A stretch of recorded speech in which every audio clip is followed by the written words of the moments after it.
How do fractional CMOs hit the ground running? Hi, I'm Dean Way. Welcome to the podcast, Fractional CMOs and the 90-Day Win.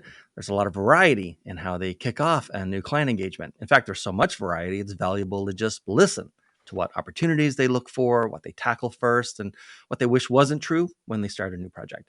So let's find out. Hi, guys. Okay, Michelle, the first one's for you. I'm going to give you the question, and then just go ahead and introduce yourself when you're done answering, and then we'll switch to Brad. So imagine that you just started a new engagement. You're the fractional CMO, right? We'll talk about early wins in a moment. But first, what problems do you typically see, or what problems do you normally look for on day one of a new engagement? Thanks, Dean. I'm Michelle Tresemer. I'm a fractional CMO. I created one of the frameworks that companies use to make sure their marketing is set up for consistent results and, of course, reduce wasted marketing spend. I've worked with 130 clients over the past 20 years, and I'm very close to getting my first doctorate degree. And I love your first question. When I kick off an engagement, the first thing I look for is allies. I want to get a sense of who the players are that are going to help or hinder the marketing efforts. It absolutely kills me when we come up with this amazing strategy, but somebody sabotages the whole project with this toxic, stuck mindset resistance. So I definitely look for those people early on. And the really surprising piece is sometimes it's an admin assistant. It could be someone in sales or IT or someone else on the C-suite team. It's amazing who can derail a project. I think you're the first person when I asked about what problems do you look for, you went to problem people. That's interesting. Very interesting. How about you, Brett?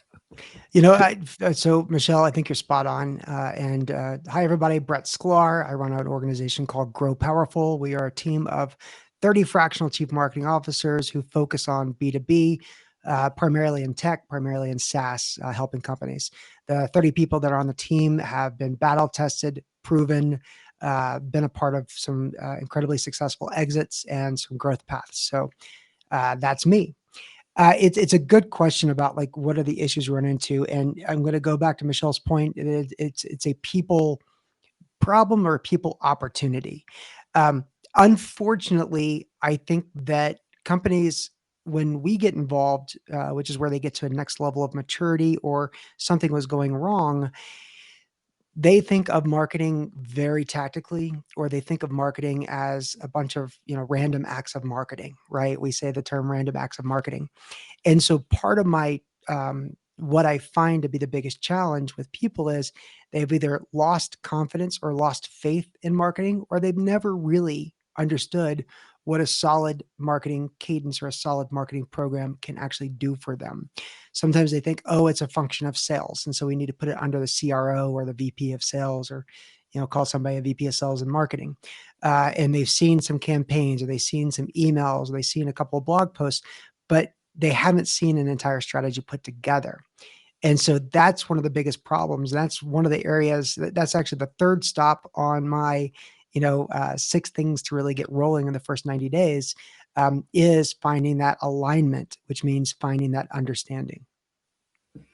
Okay, so that's good. So let's talk about that then. What kind of like low-hanging fruit or early wins do you like to do or like to see in the first 90 days? Yeah, good question. So the second part of the 6 phases of getting things started is the assessment. Right. And so step 1 is access, getting access to everything. Step 2 is assessment. And so looking in every one of the tools you now have access to, benchmarking against industry, benchmarking against the vision and the goals of what the CEO or president or the leadership team's, goals and vision are, putting all that together and really giving a true state of the union of where things are versus where we wanted them to be. And that's one of the most important things in the first 90 days, because in that little period of time, you don't, you get to sort of say, okay, it was done wrong before, because you don't have to be blamed for, all the things, all the sins of the past. And you can be your hero to say you want to put it together. But in order to do that, you have to sort of say, here's the delta. Here's where I see things today. Here's where I see things can be. And we need to close that gap. How about you, Michelle? What early wins or low-hanging fruit for the first 90 days? Yeah, Brett, I love that. A gap analysis, hands down. That is so key. Uh, Before a gap analysis, that first win I look for is getting alignment just in what the founder or CEO wants. And I know it sounds so basic, but it drives me nuts when I start an engagement and I get really excited on that kickoff call and I say, great, what do you want for your company? Tell me your big dream. What are you trying to accomplish? And then there's crickets. And I have to push. It's like, okay, well, if you want to get acquired by Microsoft in 3 years, the plan we build is going to be very, very different than if your dream is to pass this business on to your grandkids. So Right. once I talk that through, they usually come around and see, why is this CMO person even asking this? Just go do your TikTok videos. It's like, no, we need that bigger picture. So that big first win is getting them to agree on something. I don't know why, but I had a mental image of someone, my age, and then someone saying, "No, let's do our TikTok videos." It's like, So don't I know, think this is man. a great idea. We need to, here's what we do is we actually get ChatGPT and Dolly, generative Yeah. AI to say, um, give me a script for TikTok video to teach a CEO or a business owner the fundamentals and values of marketing, and do it in the style of Beastie Boys, and then Yeah. see what it Love comes it. up with, so we can present it to the companies. Oh my That's amazing. gosh. Okay, so let's pivot a little bit. What do you find? Because you've both done plenty of projects, plenty of engagements, I should say, with plenty of clients, right? What do clients normally not see or not know about marketing or fractional CMOs until you start working with them? Michelle. Fantastic. One of the big surprising things when I start an engagement is just the base level understanding of what a CMO is. As in, CMOs are meant to be that C suite reality check, and they make amazing soundboards for sure. Right. They're strategic thinkers. It's a thinking person's game. It's not all about the execution. I hate it when people try to hire a unicorn, but they don't want to pay the money for a unicorn. And when you're Right. talking SMB, someone tries to hire me all the time for, oh, we want all that strategy, but I also need you to manage everybody. And I need you to actually go edit the website, update our DNS records. Like, it drives me crazy. So yes, if they could understand, CMO is meant to be high level. Okay. How about you, Brett? What do you wish they knew, or what do they not know? Yeah, and it goes back to that idea of random acts of marketing. I think that what people don't see is the machine that marketing can be. The repetitive, the process. They think about it as a big campaign, a big Super Bowl ad, a big this or a big that. And the reality is, the sexiness is in the boring. It's in the No grand repetitiveness. gestures. That It's grand in it's gestures are in not your it, salvation, I guess. it's in the constant consistency and continuity, and trying new things, A/B testing, sprinkling in new ideas and test stuff and break stuff. But you got to make it a part of that machine. And when light bulbs come on, so what is it they don't see until they see it? The light bulbs come on when they see that when I'm doing a rolling 90-day plan, I'm not saying let's go get, you know, Russell Wilson as our spokesperson, which I'm guessing would be pretty cheap right now. But I'm not saying let's go get a spokesperson, let's go spend a bunch of money, but let's try things and test them. And when we see something that works, we're going to double down on it and do a little bit more. And that machine and that repetitiveness and that cadence and that agile approach, to marketing, but being very consistent with it. They're kind of surprised that we can operate something as uniformly and almost in a boring way as financial reports every week. Right. Or a production process. Hmm. Yeah. Something where Can you're I, trying to drive variability out of it. can I tack onto that really quick, Brett? Because I think Mhm. that's awesome. What I see is that they have to be a learning organization. So I know I always get asked, like, what's going to be the return on our blah, blah, blah. It's like, if you're a learning organization, you're going to have little 1% wins all over the place. And you're never going to ask me that again. But it's that learning shift, right? Yeah. Yeah. And Dean, not to, I know we're kind of derailing and the inmates are on in the No, it's asylum good. now, but This is something I said, you mentioned, Michelle, the 1%. When people ask me what's the magic to marketing, I said it's 100 different 1%s, and that gets you to 100% of your goals. If you can do 100 different 1%s, you're there. And so I think that's a really good way to put it, Michelle. Yeah. Sort of a growing cumulative advantage. Yep. That's hard for a competitor to overcome. Okay, so let's say I'm a CEO and maybe I've had a CMO in the organization already. That person is gone, or I've never had like a CMO. Like, what do I need to understand about fractional CMOs to get to squeeze every last bit of value out of one? What do I need to know and understand about fractional CMOs? So I'll tell you what I tell people because of the caliber of the people that I have on my team. Right. What I tell people is this is not because there's a lot of people who say, I'll be your fractional CMO and it will save you a ton of money versus a full-time CMO. I don't say that. I say you're going to get access to people who may have never been on your radar because of what they've done, what they've accomplished, and where they can get you, but you can get them on a fractional basis, which may or may not fit within your budget, which means you might need to reevaluate your budget. But cost savings is not a reason why you want a fractional or interim CMO, especially if you had somebody in place and for some reason or another, they did not work out. Now, for a first time, you mentioned two things, right? The first time CMO or a replacement, a fractional as a replacement to a CMO. First time CMO is very different. There are people on my team that are incredible at building, the marketing foundation, and they can start from 0 or 1 and take it to a 10 or 11.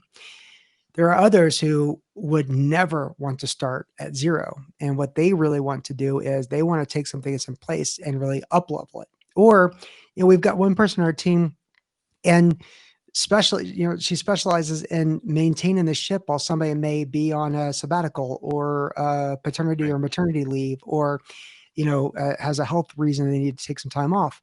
And so their gift is not messing things up, keeping the ship going and making sure they're not trying to reinvent the wheel while somebody's out. So it really depends on what people need. That's amazing. I want to piggyback on that.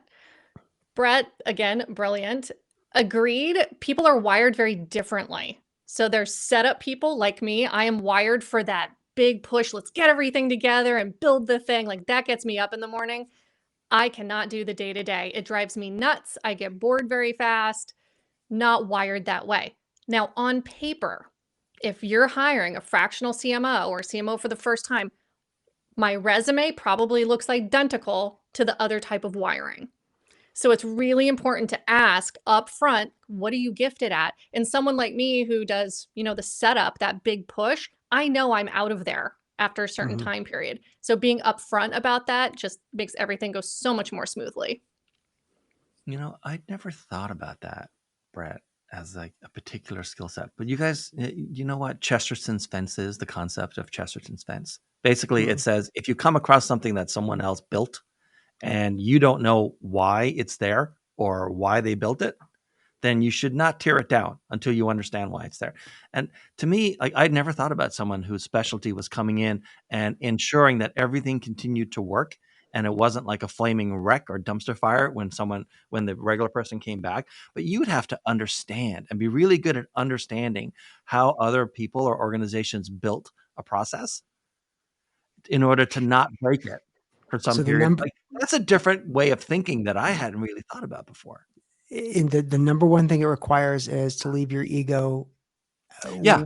behind the door, because it takes a special someone who isn't trying to establish themselves or make a name for themselves. It is Right. someone who says, I have no ego, and whenever I come into a meeting, I'm a substitute teacher, right? And so therefore, you're not trying to change the curriculum. But you're You're also just not there trying to just to play a movie for the right, students that day and they but get nothing done. but you are a leader. It's somebody who Yeah. is a leader and can have those conversations and maybe can help people grow and get to the next level as well, but not to replace, but to support another person's vision. Yeah. I'd never thought about that before. That's such a unique skill set. Okay. So I have a couple more questions to finish this up. Um, uh, the first is this. imagine a scenario where there's a CEO and you're being brought in as a fractional CMO. They also want to hire a fractional head of sales. Like, what are you like looking for, or what advice or guidance are you giving the CEO about hiring a fractional head of sales that's going to mesh with marketing, as opposed to just sales as a silo? Like, if you had the chance to hire or be instrumental in the hiring of the head of sales, like, what are you looking for? What are you recommending? Do I get to go first on this one? You can go first on this one. Yes, All ma'am. right, that's a great question. I mean, in my fantasy world, if I had input on that head of sales position, I would want someone who knows how to play nice with marketing. And what I mean by that is when I'm going into any kind of SaaS, tech, B2B, I work the funnel from both ends. So I actually start with the conversion and loyalty areas, figure out what's working, where the holes are, because I do not want to fill a leaky bucket. Right. In order to do that, I need to be hand in hand with whoever's running sales. I need to know, where are our holes? How can marketing sit on top of what sales is doing to enable all of that effort? Like, are the demos crap? Is the product bad? I worked with one client. I found out a month in, like I finally got my hands on stuff, that their support was falling apart and customers were just leaving. So I don't want to spend a ton of time and money building all these leads if they're just going to be gone. So someone who knows how to leverage marketing and play nice. Right. How about you, Brett? So one of the greatest conversations I've ever had in my life, and it might have actually brought tears to my eyes, was when I was talking to a earlier stage CEO, and they said two things that really made my heart sing, and I would have proposed had I not been married already. And it was, number one, we're not building this to be around forever, and so the idea of fractional leadership across multiple disciplines makes a lot of sense to us. And I was like, oh, this is the one of the greatest days of my life to hear somebody say that. And the second one was, he said, the other thing is that while we want to find a fractional salesperson and we think we might know who it is, we don't want to bring them on until we've had marketing leadership in place for at least 3 to 6 months. And I was like, oh my God, this is the And greatest then you day of woke my up. life. And I was like, okay, tell me why. And he said, I know enough about sales and I know enough about marketing that one of the key functions of marketing is to build a foundation that the salespeople can leverage. And if I bring on a salesperson and I don't have that foundation, I don't have the pipeline started, I don't have the sales enablement tools, I don't have the message, I don't have the story, I don't have the buyer personas and understanding all those things. If I don't have that in place, salespeople are going to be angry and they're going to leave. And so what he said was, and it was one of the most thoughtful, smartest people I knew, that I was actually disappointed to hear he didn't want to grow this thing to, $1 trillion, because it was the first time I've seen a CEO who thinks logically, because Right. we're all very emotional creatures. And as a CEO, we need to get the sales in, and sales. If you don't drive revenue, you don't have a business. Right. And so they want to build a sales program first when it's not ready. And this person, again, made me cry twice in one conversation about fractional for everything, and sales would be useless without some good marketing foundation. I worked in marketing and worked in sales, and the outlook, the view is so different. Like, the best advice I ever got for what to do on any given day when I worked in enterprise sales is just look for the closest dollar. Like, it's really like, don't go too far. Don't think too far down. I mean, you're at your quarter, but ultimately it's just whatever deal you think you could close first or get close to, then that's what you go for today. Yep. Like, Yep. that's it. That's as far ahead. It's like you have a very weak flashlight in the dark and you're only going as far as that flashlight will take you. That's it. Okay. So let me ask this sixth and I think final question is, I don't know if you guys can hear that, but it is what it is. So we've all been on calls. Everybody in every kind of business, especially like small business, we've all been on these sort of discovery or intro kind of calls where, within a minute or two of your 15 or 30-minute free consultation call, that this person should not be trying to hire someone like you.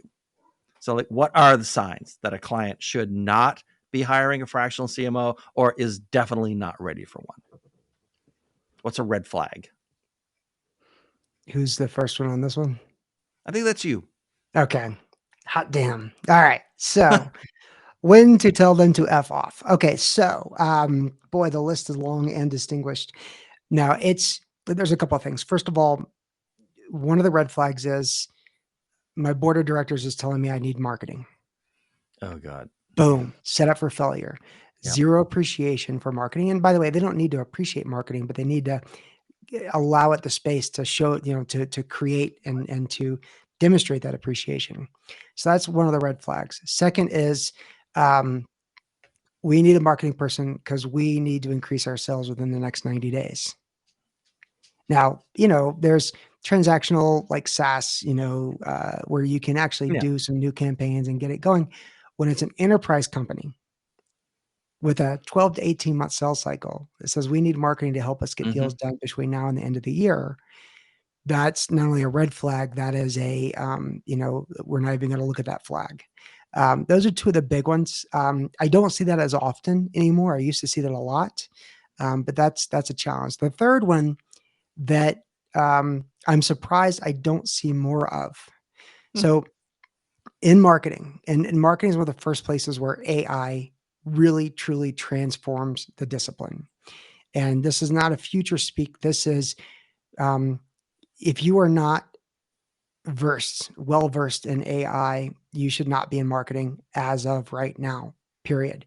If you don't know how to write prompts, then you are falling way behind. And so one of the things I look for, and I'm actually exclusively looking for it now, is when I talk about a fractional CMO using the power of generative AI for transforming a marketing program, if they're not lighting up like a Christmas tree and getting excited about what that means for them, their scalability, their operational efficiencies, and them to outflank competitors, if they don't get their light bulbs turned on, and I can't demonstrate enough to get them to turn their light bulbs on after a 30, 45-minute conversation, they're going to be left behind. And so that's my new litmus test to see if they're going to be a good client or not, if they understand or appreciate the transformative impact of generative AI.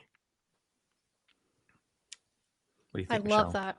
That's fantastic. I do want to agree on the why they want to hire a CMO in the first place. If they don't have a reason, so when I ask, why do you even want one? If they say anything other than they want one for them, like if they say, my wife said I need it, my niece who just graduated college said I need to do this. Like, no, my favorite is the networking events, or I was at a golf game and my buddy hired this fractional CMO and said it's wonderful, so I need one. I hear that so often, and it's very cringe. But Brett, you made me think of a more personal red flag for me that makes me want to tell people to F off. If I ask them to tell me about their product and they do not light up and get excited, if there is zero excitement about their company in general, I know personally I'm going to be a horrible fit. Because I want to like nerd out with somebody and get really excited about how do we take this to the next level and let's brainstorm. Right. But if they're just, nope, I'm churning and burning, and it's just all about the investors, like it's not a fit for me personally. So I think making sure there's a good match there is really important on values. You bring up a good point, and I think there's a difference between, the founder CEOs or the owner CEOs or the family CEOs. They really need to have that.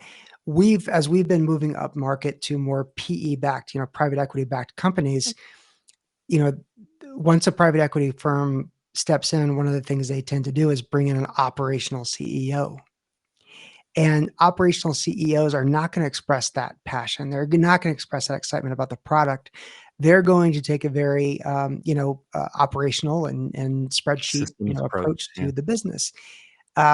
And I hadn't really thought about it in that way until, Michelle, you sort of talked about that. But we're moving into a world where that product passion or that service passion isn't there, and it is different. It's a soulful engagement versus a not soulless, right? I don't want to say it's soulless, but it is It really is that, it is a business versus people. And Yeah, they're not so, living the you know, story of the business. Michelle, with your focus on the SMB, on the B2B SMB, you're really connected to, to that passion. And if it's not there, it walk away. For me, and I'm realizing this more and more, that passion isn't necessarily an indicator of success with marketing. There's other factors, a lack of appreciation for marketing and a lack of understanding what marketing can do. But that passion, it's funny, I haven't thought about that much, but when somebody comes in, they're being told by their, private equity, sugar mamas and sugar daddies, what needs to happen. And that passion just isn't there. Yeah, but at the end of the day, for you guys doing your work, is that like is it just a qualitative difference in experience, or is it a quantitative difference in experience where like you just can't do as much as well with this is just a system, marketing's something I plug in as a cog, it needs to exist, versus like I really live like the story of my company. Like, is it qualitative and quantitative, or just qualitative, and you could actually like deliver more or less the same results? Yeah, and I apologize if I'm speaking out of term on this one, or out of turn. Um, to me, even if the CEO doesn't have the passion for the product, if they have an appreciation or they have the experience of being a leader enough to say, even if I don't understand this, I have to put my trust and faith in my people. And Mm-hmm. if a fractional CMO is one of their people, their people, then there is an opportunity for success. So then it really comes to, is the CEO a true leader, or are they a manager? And how does that work with the marketing function? And that's a basic leadership principle. That's a basic business principle. And I think that that impacts, full-time CMOs. It impacts fractional CMOs. It also impacts the sales leadership, the finance leadership, the HR leadership, all those different things as well. What do you think, That's Michelle? that's Qualitative or quantitative? it's a mix. And Brett, you just made me think about that leadership quality. So if it's not their company, but their mandate is to build it and grow, if they are a true leader, there is some level of excitement that trickles down. So yes, I can accomplish the same results.